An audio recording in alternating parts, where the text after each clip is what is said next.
It's still the summer of Vecna.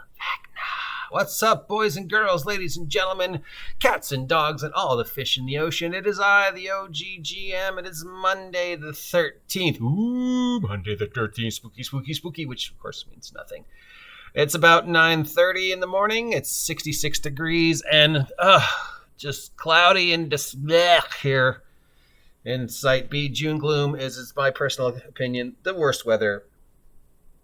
I mean, obviously there's worse. I mean, hurricane is worse than June gloom, but yeah, just at least a hurricane is something. It's awful to anybody affected by a hurricane, but it's something. June gloom is just bleh. It's like just the universe has just conspired to put every possible mediocre weather together and then pour it out over Site B. And speaking of Site B, it's time for some D&D news. Dun, dun, dun, dun, dun, dun, dun. All right, what's going on in the world of Dungeons and Dragons and other role-playing games today since the last time we spoke? I would love to say it was a controversy-free weekend, but nope. All right, so we have the table of contents has been leaked for the upcoming Dragons of Stormwrek Isle. And wouldn't you know it, Wizards of the Coast managed to get themselves in trouble with themselves. Because apparently there already was something called Dragons of Stormwrek Isle, or Stormwrek Isle, that they had produced back in the TSR days, that they had forgotten about. So it was in the back catalog when Wizards bought TSR. It's from a Dragonlance adventure, I believe. So they've used a name they've already used. And now I guess somebody's upset about the fact that there is, I don't really know. I mean, Stormwrek Island is a pretty generic name, but whatever. It's a thing. And God forbid we don't have some pointless thing happening in the gaming hobby on a daily basis. Anyways, the table of contents has been leaked. It shows all the information, the basic character building, the example adventure. Guess what it does not show, for anybody who's still out there trying to perpetuate the lie about the status of the characters portrayed in the art. It doesn't have stats for anybody. So yeah, for anybody who still thinks that the characters portrayed in this books are in fact the characters from the D&D cartoon, there's no stats for them in this book.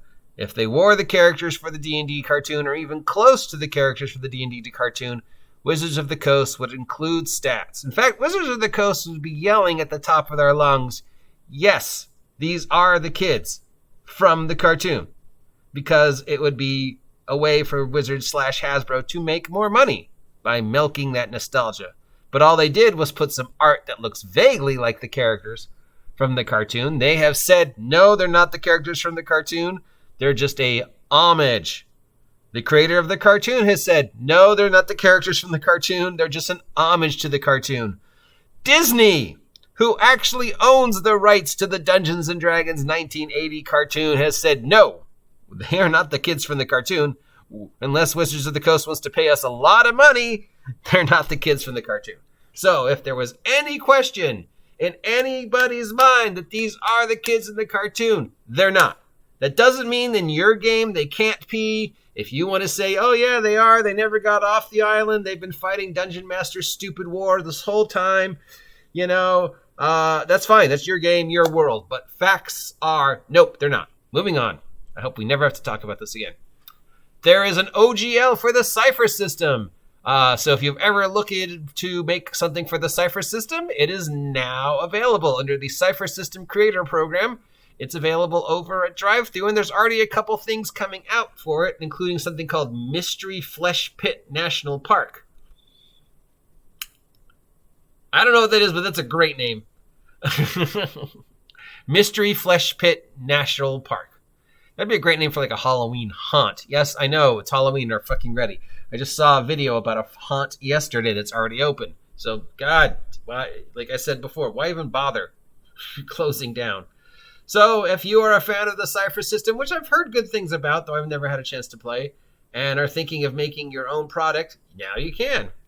But, as always with dealing with OGLs, read every bit of data to find out how much control you have over your product if you use their system. Speaking of the summer of Vecna, if you don't know, there is some Vecna stuff for free up on D&D Beyond. We already talked about this earlier, but we'll talk about it again because it's the summer of Vecna. There are some 5e stats for Vecna, who is currently a CR26, which are sort of just a pointless made-up number. Anything after CR20 is just, why bother?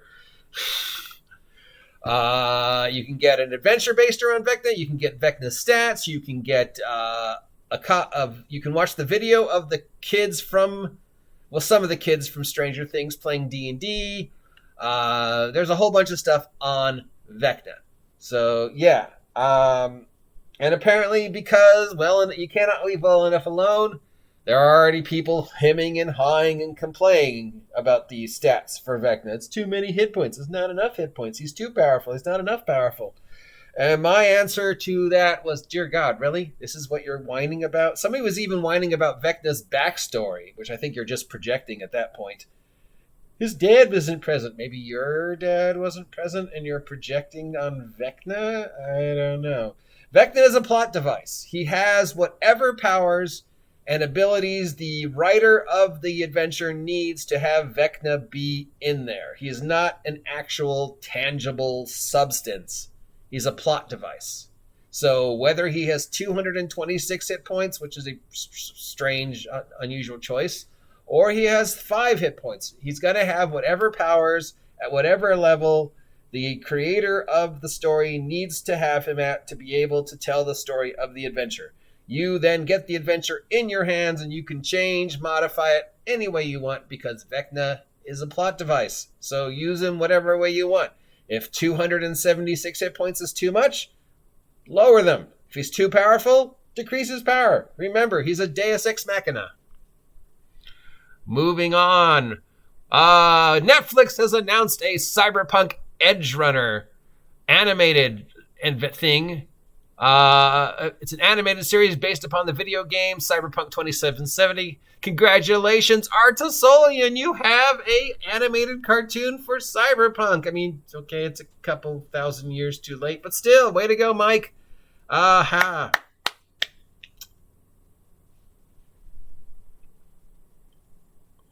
And speaking of Cyberpunk and the video game license, there is a Gangs of Night City Cyberpunk 2077 board game coming out.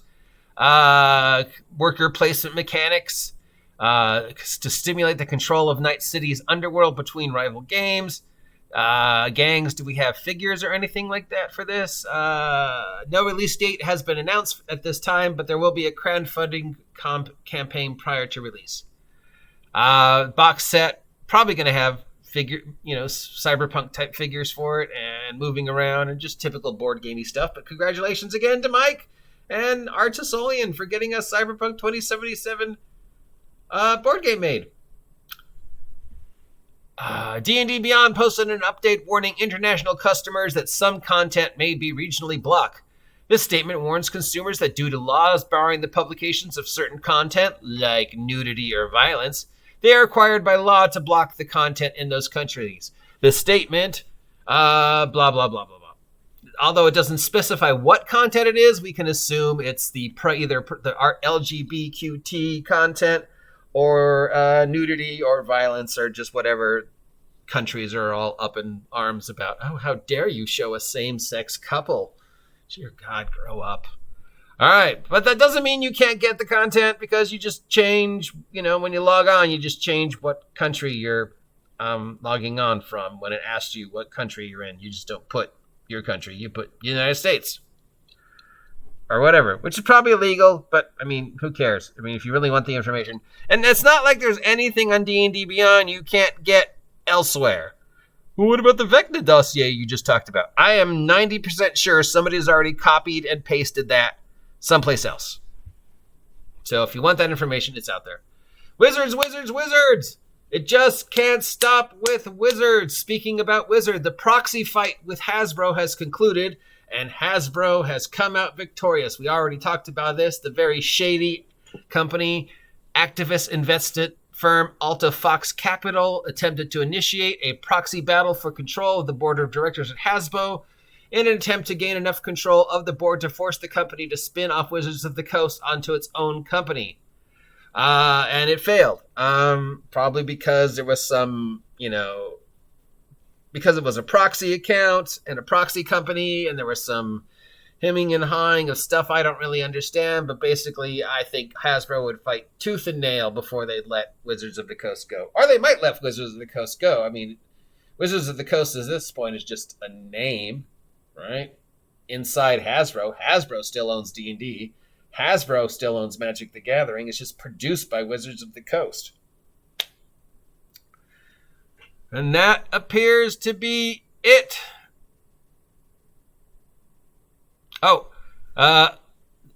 The board game company Asambi raised $1.5 billion from the Saudi Arabia government investing company Savi Gaming Group. The investment comes with an insurance of a new Class B stock. Blah, blah, blah.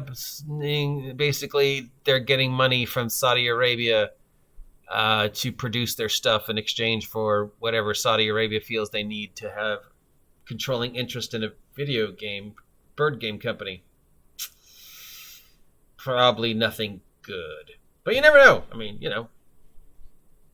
I don't really care. I'm not sure why this is important. But at least it's news about another company besides Wizards of the Coast. Well, OGGM, all you seem to talk about is Wizards of the Coast, and you're a simp for Wizards of the Coast. You're part of the problem because all you do is talk about Wizards of the Coast. Well, Wizards of the Coast is the number one company that's always in the gaming news. They're always doing something newsworthy. I mean, it's very brilliant because they always manage to find a way to remain in the public eye, even if it's because they did something stupid. So, yeah, if you want more companies to be more recognized in the world of tabletop role-playing, that's not up to me. That's up to you guys. Support them or complain about them. Then I'll talk about them. I would love to talk about something else besides Wizards of the Coast, but most of the gaming news seems to resolve around Wizards of the Coast. Bad or good, they do know how to remain in the public eye. Which, of course is good because every time you're in the public eye, you're paying attention to your product, and every time you're drawing attention to your product, there's a chance that product might sell, which means even bad press is still press and possibility making money for Wizards of the Coast. So they can't lose. Right? We've talked about this hundreds of times, right? Anyways, that's it for the news. We'll be back shortly with this week's list of freebies and any controversies we might have missed over the weekend. Till then, I am the OGGM, your guide to all the tabletop role-playing game news, weather, and general internet idiocies, telling you, as always, get out of my land, you damn kids, and your damn decapitated hand, and your damn missing eye.